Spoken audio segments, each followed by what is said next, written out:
Muito bom dia, seja bem-vindo a mais um Reflexão e Vida.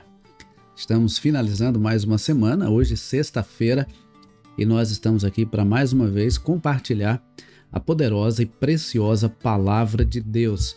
Essa palavra que é viva e eficaz e mais cortante do que qualquer espada de dois gumes, capaz de penetrar a divisão entre alma e espírito, juntas e medulas, e discernir os pensamentos e intenções do coração. E nessa sexta-feira, nós vamos mais uma vez estar compartilhando a palavra de Deus, mas antes de começar a nossa reflexão de hoje, eu quero pedir para que você compartilhe esse link aí nas suas redes sociais com o maior número de pessoas que você puder, pelo menos no seu status e com umas 7 pessoas aí no seu privado e também nos grupos que você participa, para que nós possamos expandir esse ministério, para que nós possamos alcançar um número cada vez maior de pessoas com essa mensagem de fé e esperança que nós estamos aqui transmitindo de segunda a sexta-feira às 6h57 da manhã. A propósito, se você ainda não está inscrito, aproveita para se inscrever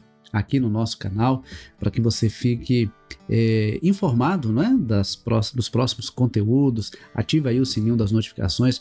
O meu desejo é poder abençoar a sua vida compartilhando a palavra de Deus, essa palavra que traz vida, que traz direção e que abençoa a nossa vida. E hoje nós vamos refletir no Salmo 119, dos versículos 73 a 80. Salmo 119, versículos 73 a 80. Você pode pegar aí a sua Bíblia ou acessar a sua Bíblia para que você possa acompanhar a leitura. Se você não tiver uma Bíblia aí por perto, acompanhe então, que eu vou ler agora, tá bom? Salmo 119, versículos 73 a 80. A palavra do Senhor nos diz assim: As tuas mãos me fizeram e me formaram. Dá-me entendimento para que eu aprenda os teus mandamentos. Aqueles que te temem se alegram quando me veem, porque na tua palavra tenho esperado.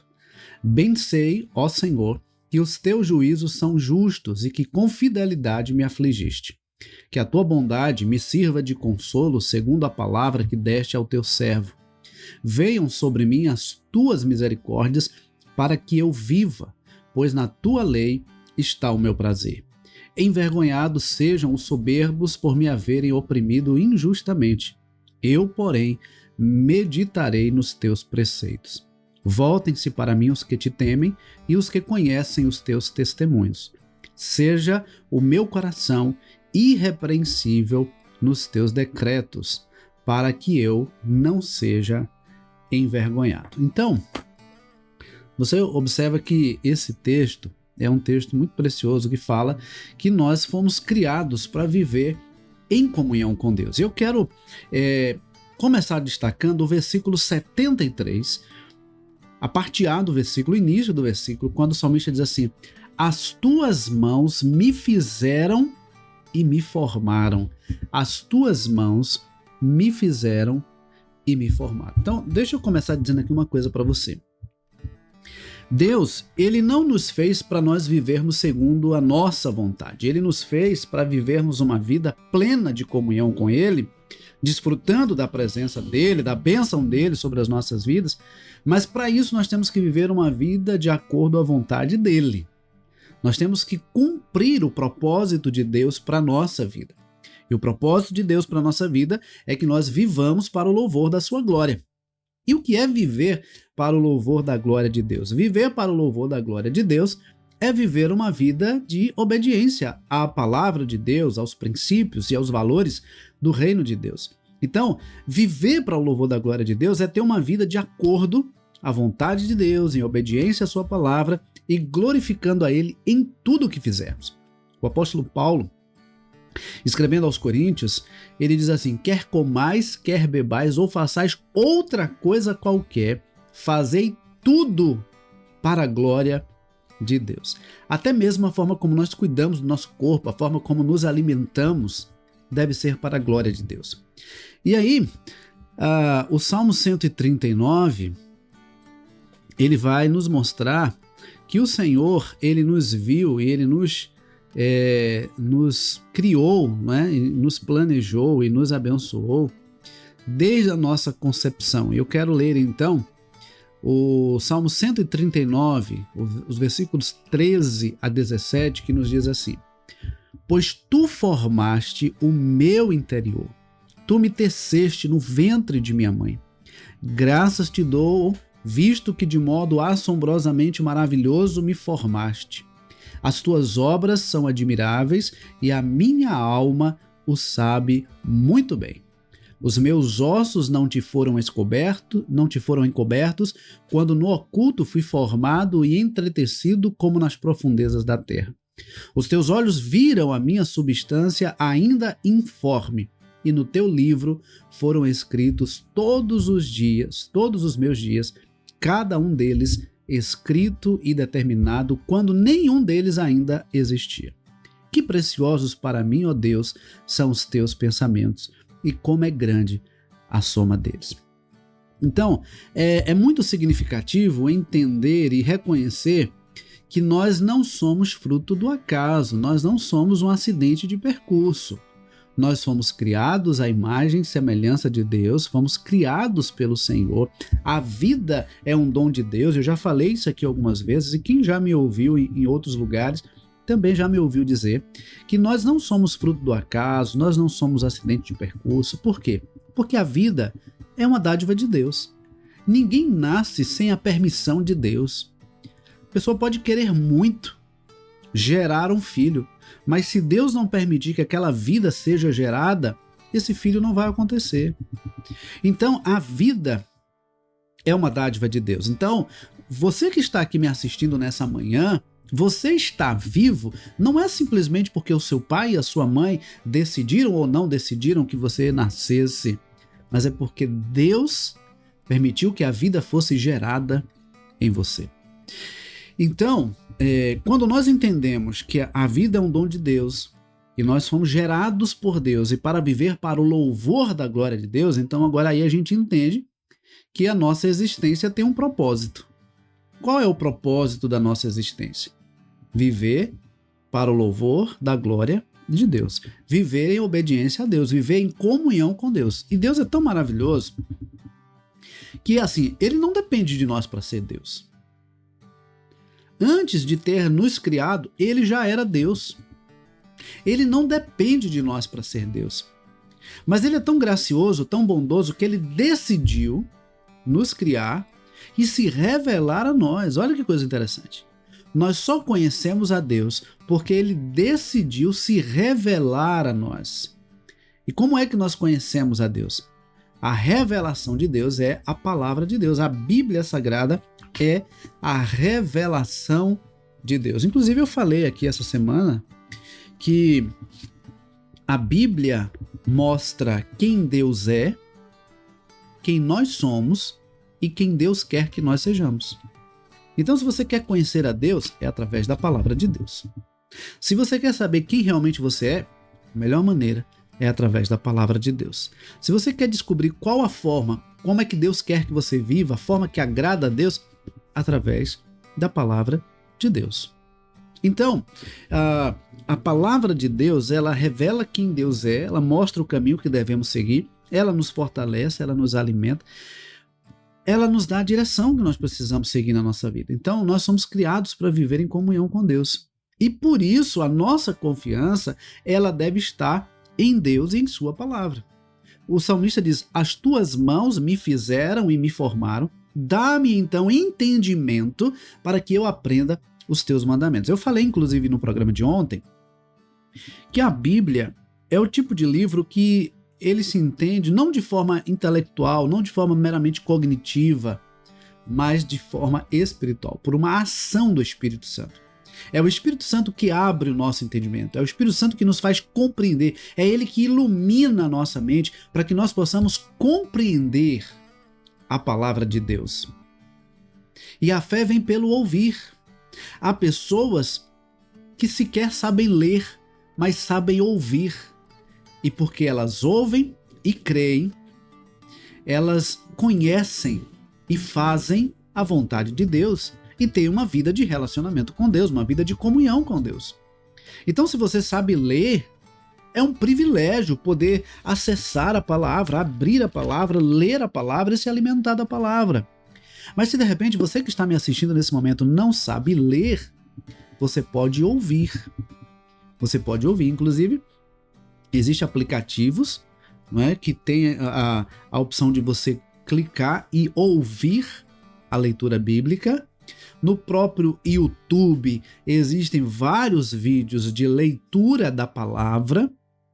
E isso que você está fazendo agora aqui pela manhã, assistindo a esse programa, é também uma forma de ouvir e conhecer a palavra de Deus.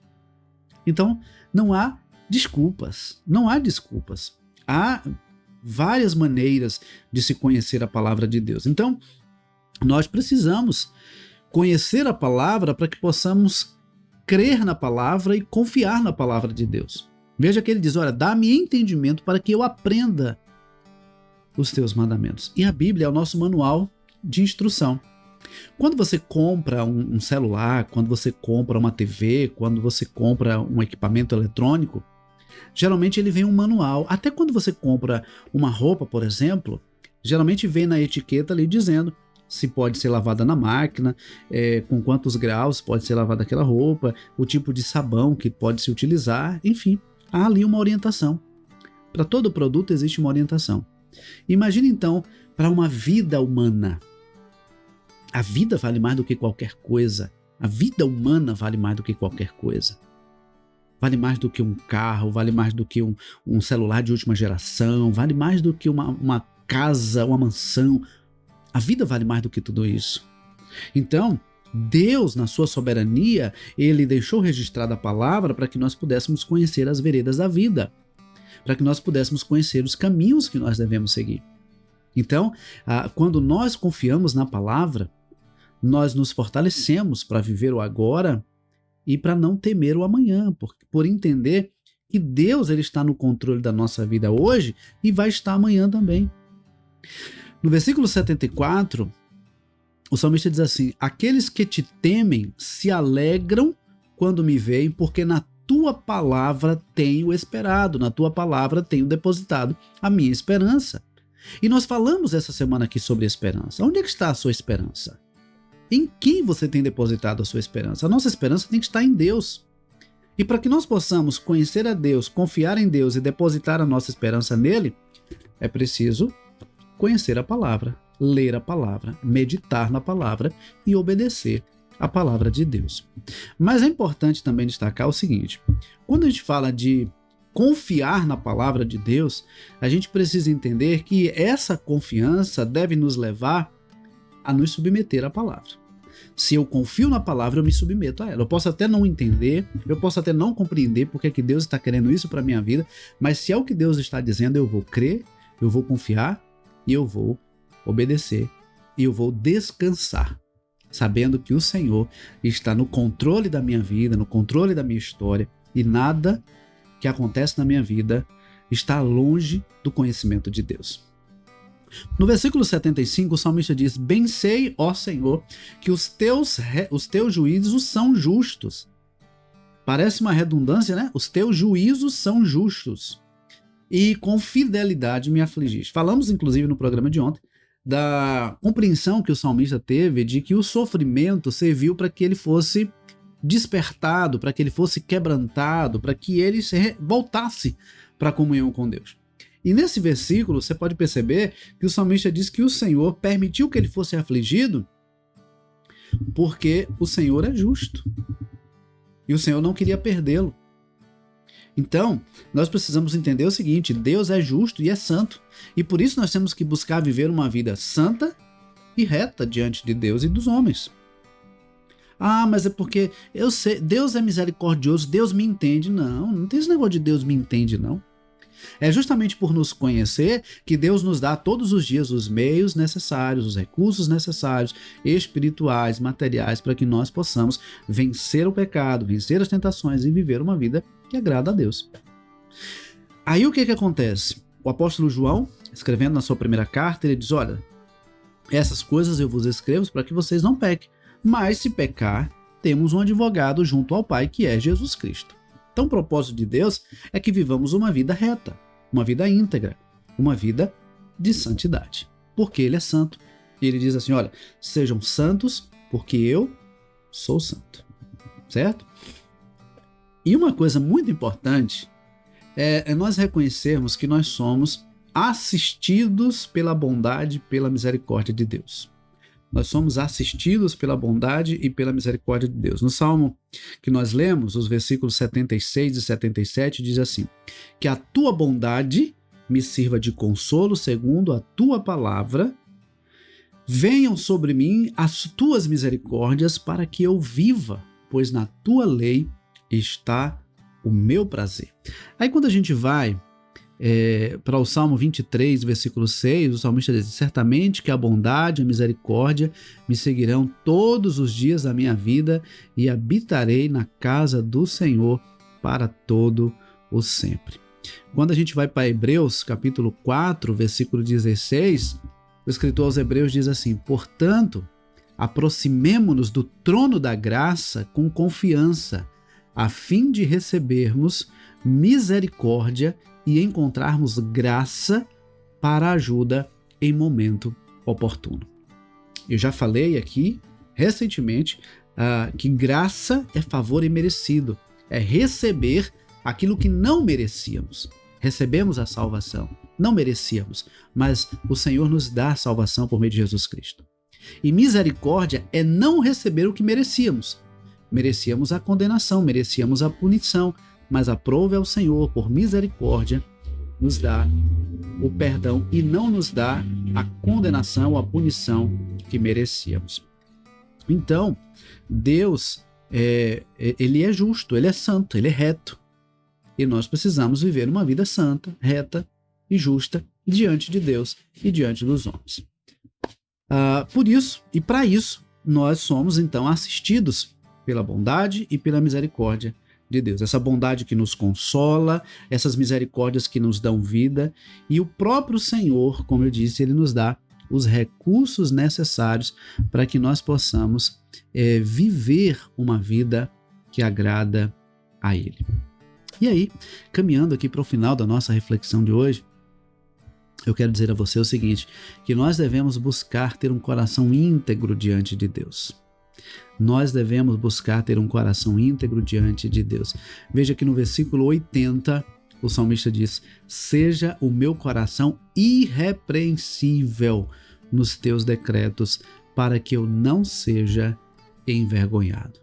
Seja o meu coração irrepreensível nos teus decretos. Aí eu pergunto para você nessa manhã, como é que anda o seu coração diante de Deus? Como é que anda a sua vida diante de Deus? Deus tem aprovado a sua vida? Deus tem aprovado a sua vida? Quando a gente vai lá para Gênesis, para Caim e Abel, o texto diz que Caim levou uma oferta, Abel levou outra oferta, mas Deus reprovou Caim e sua oferta e aprovou Abel e sua oferta. Há um detalhe muito significativo nesse texto, quando o texto diz que Deus reprovou Caim e sua oferta. Antes mesmo de reprovar a oferta, ele já havia reprovado o comportamento, o coração, as intenções e as motivações de Caim. Ao passo em que antes mesmo de aprovar a oferta de Abel, ele aprovou a vida de Abel. Então, muito mais do que oferecer algo grandioso para Deus, nós temos que oferecer a nossa vida, como diz o apóstolo Paulo em Romanos capítulo 12, como sacrifício vivo, santo e agradável a Deus, que é o nosso culto racional. Então, para que a vida que vivemos agrade a Deus, nós precisamos dedicá-la ao Senhor. Nós precisamos consagrá-la ao Senhor. Jeremias capítulo 29, versículo de número 13, diz assim: buscar-me-eis e me achareis quando me buscardes de todo o vosso coração. É o Senhor dizendo: buscar-me-eis e me achareis quando me buscardes de todo o vosso coração. Deus quer que nós o busquemos de todo o nosso coração. Isso tem a ver com inteireza, tem a ver com integridade, com estarmos completamente dedicados, consagrados e comprometidos com o Senhor. Deus, ele não nos criou para vivermos longe da presença dele. A gente sabe que veio o pecado, nos afastou de Deus, mas Deus não desistiu de nós. Ele enviou o seu Filho Jesus para que morresse na cruz e por meio do seu sacrifício nós pudéssemos ser reconciliados com Deus. Então, se você está longe de Deus, é tempo de voltar para a presença do Senhor. E se você está em comunhão com Deus, não se afaste do Senhor, porque se afastar de Deus é se afastar do verdadeiro sentido da vida. A vida só faz sentido quando nós vivemos em comunhão com o Criador e sustentador da nossa vida. Que Deus nos abençoe. Queridos, estamos chegando ao final desse programa, né? Dessa sexta-feira, estamos chegando ao final de mais uma semana. E antes de orar, nós vamos orar agora, agradecendo a Deus por essa semana que está se findando. Mas antes de orar, eu quero pedir mais uma vez para que você compartilhe esse link. Eu creio que a gente pode alcançar e abençoar a vida de muitas outras pessoas nessa manhã. Não é com a minha palavra, é com a palavra de Deus. Então, quando terminar aqui a oração, compartilhe o link desse programa com o maior número de pessoas que você puder. E se você que vai estar assistindo depois, estiver assistindo porque alguém compartilhou, seja generoso e compartilhe com outras pessoas também, tá bom? Que Deus nos abençoe. Vamos orar? Querido Deus, nosso amado e soberano Pai, queremos te agradecer por mais uma semana que está se findando, te agradecer, ó Deus, por todo o teu cuidado, pelos teus livramentos, te agradecer por todas as bênçãos que o Senhor tem dispensado sobre nós. Obrigado, ó Deus, por cada pessoa que alcançamos esta semana e por cada uma daquelas que ainda alcançaremos, ó Deus, enquanto esse vídeo estiver aqui nessa rede social, nesse meio de comunicação. Pai querido, que nós possamos alcançar cada vez mais pessoas com essa poderosa e preciosa palavra do Senhor. Fica conosco, nos dá um dia em paz, um final de semana abençoado. O Senhor continue, Pai, cuidando de nós, da nossa casa, da nossa família, dos nossos irmãos, de todas as pessoas espalhadas pela face da terra. Que nós estejamos unidos, convictos e comprometidos com o Senhor e com a Tua palavra, em nome de Jesus. Amém. Queridos, que Deus nos abençoe, que Deus nos conceda uma ótima sexta-feira e um ótimo final de semana também. E se Deus permitir, estaremos de volta na segunda-feira, às 6h57 da manhã, tá bom? Deus abençoe, um forte abraço e até segunda-feira, se Deus quiser.